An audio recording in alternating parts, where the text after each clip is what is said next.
श्रमदानमा मासु भात पकाएन भने श्रमदाताहरू श्रम गर्न जाँदैन भनेर एकजना दाजुले लेख्नु भएको रहेछ। यो कुरा एकदमै सही हो कतिपय अवस्थाहरूमा। तर आजभोलि मासु भातको लागि भन्दा पनि पदको लागि श्रमदान गर्न जाने अवसरवादी श्रमदाताहरू धेरै छ। जस्तै कि मित्र परियार, जसले चाहिँ पदको लोभ र घमण्डले गर्दाखेरि पार्टी त्याग्नु परेको थियो, पार्टीबाट निलम्बित हुनु परेको थियो। अर्को छ समला राई, जसले चाहिँ पद नपाएकै कारण आफ्नो बेइज्जत र भाडभैलो मचाइरहेको थियो।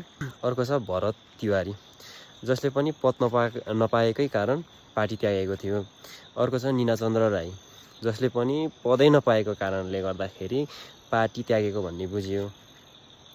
यी व्यक्तिहरू पद नपाएर पार्टी त्याग्ने या निलम्बनमा पर्ने।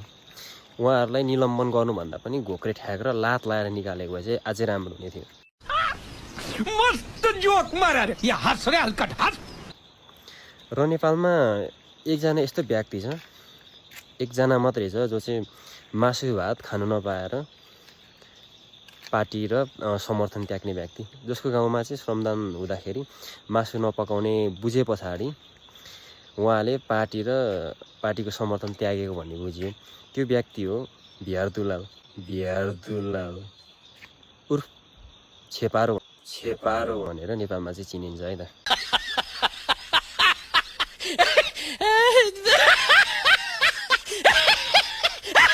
श्रमदानमा मासु भात पकाएन भने श्रमदाताहरू श्रम गर्न जाँदैन भनेर एकजना दाजुले लेख्नु भएको रहेछ।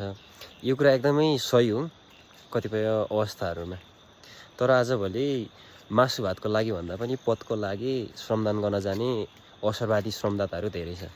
जस्तै कि मित्र परियार, जसले चाहिँ पदको लोभ र घमण्डले गर्दाखेरि पार्टी त्याग्नु परेको थियो, पार्टीबाट निलम्बित हुनु परेको थियो।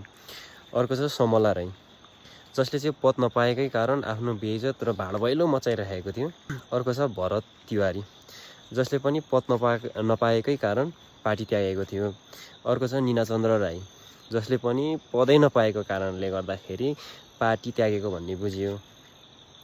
यी व्यक्तिहरू पद नपाएर पार्टी त्याग्ने या निलम्बनमा पर्ने। उहाँहरूलाई निलम्बन गर्नुभन्दा पनि घोक्रे ठ्याक र लात लाएर निकालेको भए चाहिँ अझै राम्रो हुने थियो।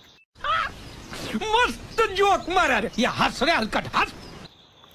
र नेपालमा एकजना यस्तो व्यक्ति छ, एकजना मात्रै छ, जो चाहिँ मासु भात खानु नपाएर पार्टी र समर्थन त्याग्ने व्यक्ति, जसको गाउँमा चाहिँ श्रमदान हुँदाखेरि मासु नपकाउने बुझे पछाडि उहाँले पार्टी र पार्टीको समर्थन त्यागेको भन्ने बुझियो। त्यो व्यक्ति हो बिहार दुलाल